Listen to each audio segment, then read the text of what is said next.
आपको एक ऐसी खबर बताते हैं जिसके बारे में 70 साल से आपको गलत जानकारियां दी गई हैं।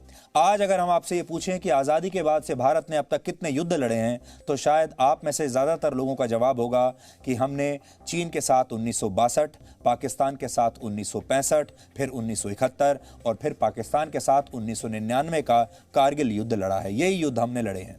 लेकिन सच ये है कि भारत ने अपना पहला युद्ध आज़ादी के सिर्फ 2 महीनों के बाद ही लड़ा था।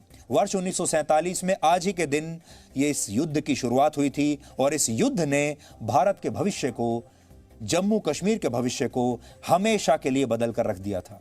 लेकिन इतिहास के पन्नों में इस युद्ध को वो स्थान कभी नहीं मिला जो मिलना चाहिए था। भारत के दरबारी इतिहासकारों ने इसे युद्ध तक मानने से इनकार कर दिया और इसका फायदा सीधे सीधे पाकिस्तान ने उठाया। इसलिए आज हम आजाद भारत के पहले युद्ध का विश्लेषण करेंगे और आपको बताएंगे कि किस सोची समझी साजिश के तहत इतने बड़े युद्ध को सिर्फ कबायलियों का हमला बताकर पाकिस्तान ने दुनिया को बेवकूफ बनाया, जबकि ये बाकायदा एक पूरी योजना के साथ किया गया युद्ध था। ये बात 15 अगस्त 1947 की है। ये वो तारीख है जिस दिन भारत अंग्रेजों की गुलामी से आजाद हुआ था। लेकिन इस आजादी की कीमत भारत ने अपने बंटवारे के साथ चुकाई। भारत के 2 टुकड़े होने के बाद बहुसंख्यक मुसलमानों को उनका देश पाकिस्तान मिल चुका था और भारत एक धर्मनिरपेक्ष देश के साथ दुनिया के सामने आया था। भारत की धर्मनिरपेक्षता का सबसे बड़ा उदाहरण था उस समय का जम्मू और कश्मीर, जिसकी बहुसंख्यक आबादी इस्लाम को मानने वाली थी, जबकि कश्मीर के राजा हरि सिंह एक हिंदू थे। लेकिन पाकिस्तान को भारत की यह धर्मनिरपेक्षता रास नहीं आई और वो हर कीमत पर कश्मीर को हासिल करना चाहता था। इसका नतीजा यह हुआ कि 15 अगस्त 1947 को जब भारत के तत्कालीन नेता आजादी का जश्न मनाने में व्यस्त थे, उस समय पाकिस्तान की सेना कश्मीर पर कब्जे की एक नई योजना बना रही थी। पाकिस्तान ने इस योजना पर पहली बार अमल 73 साल पहले आज के दिन किया था। 22 अक्टूबर 1947 के दिन पाकिस्तान से आए हजारों कबायलियों ने उस समय कश्मीर पर हमला बोल दिया था और राजा हरि सिंह की स्टेट फोर्स को हराकर मुजफ्फराबाद से श्रीनगर जाने वाले रास्ते पर आगे बढ़ना शुरू कर दिया था। यह मुजफ्फराबाद ही आज पाकिस्तान ऑक्यूपाइड कश्मीर यानी पीओके की राजधानी है। 22 अक्टूबर 1947 का वो दिन भारत के इतिहास में एक ब्लैक डे यानी काला दिन साबित हुआ, क्योंकि इसके कुछ दिनों के बाद जब युद्ध विराम हुआ तो भारत कश्मीर का एक बहुत बड़ा हिस्सा गंवा चुका था और जिसका आकार था करीब 91,000 वर्ग किलोमीटर। इसलिए आज आप फिर से इसे नोट कर लीजिए, 1947 में ही भारत ने 91,000 वर्ग किलोमीटर की जमीन खो दी थी कश्मीर की, पाकिस्तान के हाथों इस जमीन को गंवा दिया था।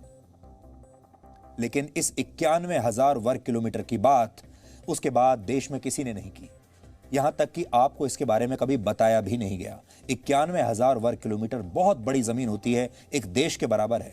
ये हंगरी, पुर्तगाल और जॉर्डन जैसे देशों के आकार के बराबर है। इसी हिस्से को आज भारत पाकिस्तान ऑक्यूपाइड कश्मीर कहकर बुलाता है, जबकि पाकिस्तान इसे आजाद कश्मीर कहता है। लेकिन सच्चाई यह है कि यह पूरा इलाका हमारा है, यह पूरा इलाका भारत का है, जिसे पाकिस्तान ने 1947 में हमसे छीन लिया था। लेकिन इस नाकामयाबी को स्वीकार करने के लिए हमारे देश की सरकार उस समय तैयार नहीं हुई। हमारे देश के पत्रकारों ने कभी आपको बताया नहीं, हमारे देश के दरबारी इतिहासकारों ने इसे चुपचाप दबा दिया।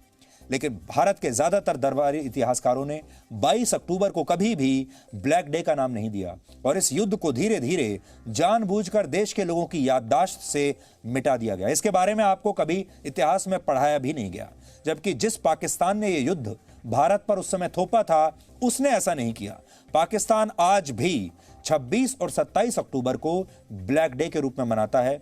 26 अक्टूबर 1947 को कश्मीर के राजा हरि सिंह ने जम्मू कश्मीर के भारत में विलय के दस्तावेजों पर हस्ताक्षर किए थे और जम्मू कश्मीर भारत का हो गया था।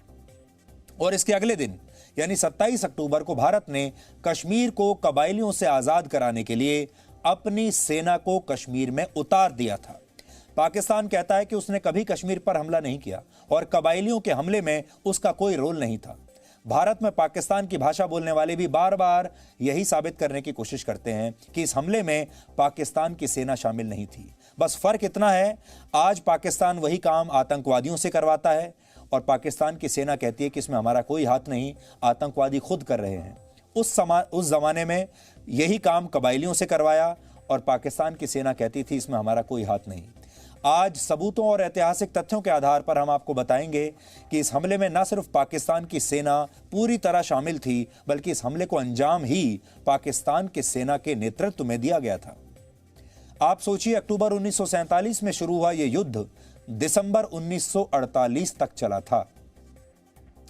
यह आजाद भारत का अब तक का सबसे लंबा युद्ध है, जिसे आपको कभी युद्ध के तौर पर बताया ही नहीं गया, बल्कि यह सबसे लंबा युद्ध है जो 1 वर्ष और 2 महीने और 2 हफ्तों तक चला था। 1 साल 2 महीने 2 हफ्तों तक यह युद्ध चला, लेकिन हमारे देश के लोगों को इसकी खबर तक नहीं। फिर भी इस सबसे लंबे युद्ध को युद्ध मानने से ही इनकार कर दिया गया। वर्ष 1962 में चीन के साथ भारत का युद्ध सिर्फ 1 महीने तक चला था। पाकिस्तान के साथ 1965 के युद्ध की अवधि 17 दिन थी। फिर 1971 का युद्ध 13 दिनों तक लड़ा गया था और 99 का कारगिल युद्ध 60 दिनों तक चला था। लेकिन जो युद्ध भारत 14 महीनों तक लड़ता रहा, उसकी बात कोई नहीं करता। वो भी तब जब ये मानव इतिहास के सबसे विभत्स युद्धों में से एक था। पाकिस्तान की सेना के इशारे पर जिन कबायलियों ने कश्मीर पर हमला किया था, उनका नारा इतना दिल दहला देने वाला था कि अगर आज भी आप इसे सुनेंगे तो हैरान रह जाएंगे। कबायली हमला करते समय ये नारा लगाते थे। क्या नारा था, आप सुनिए। सिख का सिर, मुसलमान का घर और हिंदू की जर, ये नारा था। यानी पाकिस्तान की सेना ने कबायलियों को हुक्म दिया था कि उन्हें जम्मू कश्मीर में जैसे ही कोई सिख दिखाई दे तो उसका सिख दिखाई दे तो उसका सिर काट दिया जाए, जैसे ही मुसलमान दिखाई दे उसका घर जला दिया जाए और हिंदुओं की संपत्ति पर कब्जा कर लिया जाए। इस हमले से पहले कश्मीर का नक्शा कैसा दिखाई देता था और इस हमले के बाद कश्मीर का नक्शा कैसा हो गया, अब आप अपनी स्क्रीन पर देखिए। जो ब्लैक एंड व्हाइट तस्वीरें हम आपको आज दिखाएंगे, उससे पहले आज ये तस्वीरें आप देखिए। ये कश्मीर का नक्शा है जो 1947 में इस हमले से पहले था और फिर इस हमले के बाद पाकिस्तान ने 91,000 वर्ग किलोमीटर का इलाका इस कश्मीर का हड़प लिया और जो हरे रंग से आप देख रहे हैं, ये वो कश्मीर है जो पाकिस्तान के कब्जे में है और पीले रंग से जो आप देख रहे हैं, ये वो कश्मीर है जो अब भारत के साथ बचा है। यानी आधा कश्मीर लगभग पाकिस्तान हमसे ले गया।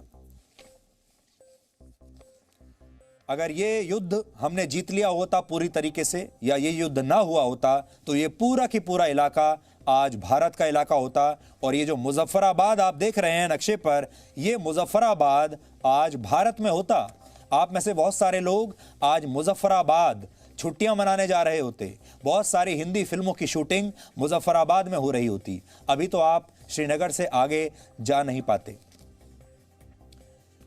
अब जो ब्लैक एंड व्हाइट तस्वीरें आप देखेंगे वो वर्ष 1947 के इसी युद्ध के दौरान की हैं और तस्वीरें देखकर ही आप समझ जाएंगे कि उस समय कश्मीर में क्या हालात थे।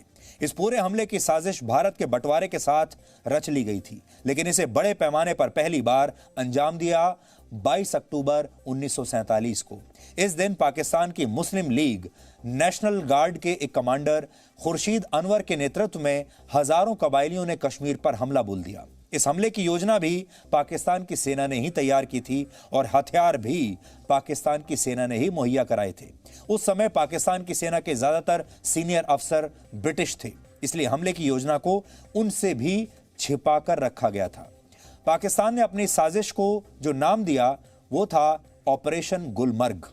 ऑपरेशन गुलमर्ग कैसे पाकिस्तान की सेना के दिमाग की उपज था और कैसे पाकिस्तान की सेना ने कबायलियों की आड़ में आज़ाद भारत के खिलाफ ये पहला युद्ध छेड़ा था, इसका खुलासा खुद पाकिस्तान की सेना के एक पूर्व अफसर ने अपनी एक किताब में किया है। हमने इस पूरी पुस्तक को पढ़ा है और इससे जो बातें निकलकर सामने आई हैं उसे पूरी दुनिया को सुनना चाहिए। इस किताब का नाम है रेडर्स इन कश्मीर और इसके लेखक हैं major general Akbar Khan. Major general Akbar Khan 1947 में पाकिस्तान की सेना में ब्रिगेडियर के पद पर थे और वो पाकिस्तान की सेना के जनरल हेडक्वार्टर में director of weapons and equipment भी थे। अकबर खान को उस समय के कश्मीर के राजा हरि सिंह के बारे में काफी अच्छी खासी जानकारी थी और उन्हें यह पता था कि राजा हरि सिंह की स्टेट फोर्स में सिर्फ 9,000 जवान हैं और उनमें से भी 2,000 मुसलमान हैं। पाकिस्तान को यह गलतफहमी थी कि हरि सिंह की स्टेट फोर्स में शामिल ये मुस्लिम जवान भारत का नहीं पाकिस्तान का साथ देंगे और पाकिस्तान की ऐसी ही गलतफहमियों ने उसकी सेना के अफसरों को अति उत्साह से भर दिया था। मेजर जनरल अकबर खान की किताब रेडर्स इन कश्मीर के दूसरे चैप्टर का नाम है द रीजन वाई। इसके पहले ही पन्ने पर वो बताते हैं कि पाकिस्तान ने कबायलियों को कश्मीर पर हमला करने के लिए क्यों भेजा था। इस किताब में लिखा है कि उस समय भारत का आकार 46 लाख वर्ग किलोमीटर था, जिसमें 568 रियासतें थीं और जहां 40 करोड़ लोग रहते थे। इन रियासतों को यह तय करना था कि वो भारत के साथ रहना चाहती हैं या पाकिस्तान के साथ जाना चाहती हैं या फिर आज़ाद रहना चाहती हैं। इनमें जम्मू कश्मीर दूसरी सबसे बड़ी रियासत थी। ये एक ऐसी रियासत थी जो भौगोलिक रूप से न सिर्फ भारत और पाकिस्तान के लिए बल्कि पूरे भारतीय उपमहाद्वीप के लिए बहुत महत्वपूर्ण थी। जम्मू कश्मीर की भौगोलिक स्थिति उस समय ऐसी थी कि उत्तर में कश्मीर और उस समय के सोवियत संघ के बीच सिर्फ अफगानिस्तान था और इसकी सीमाएं कश्मीर से भी लगती थी।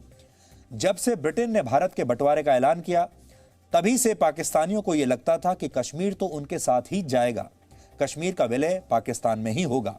पाकिस्तान ने कश्मीर को अपना अभिन्न हिस्सा मान भी लिया था और अकबर खान तो यहां तक लिखते हैं कि पाकिस्तान की स्पेलिंग में जो के है उसका मतलब ही कश्मीर है।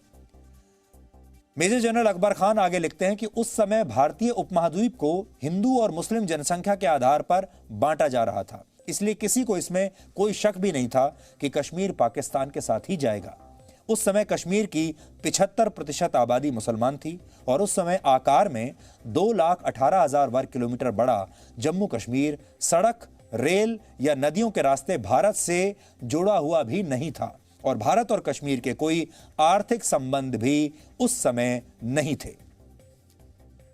और कश्मीर के बारे में यही बातें पाकिस्तान की गलतफहमियों का आधार बन गईं और पाकिस्तान आज़ादी के साथ ही कश्मीर को हासिल करने के सपने देखने लगा।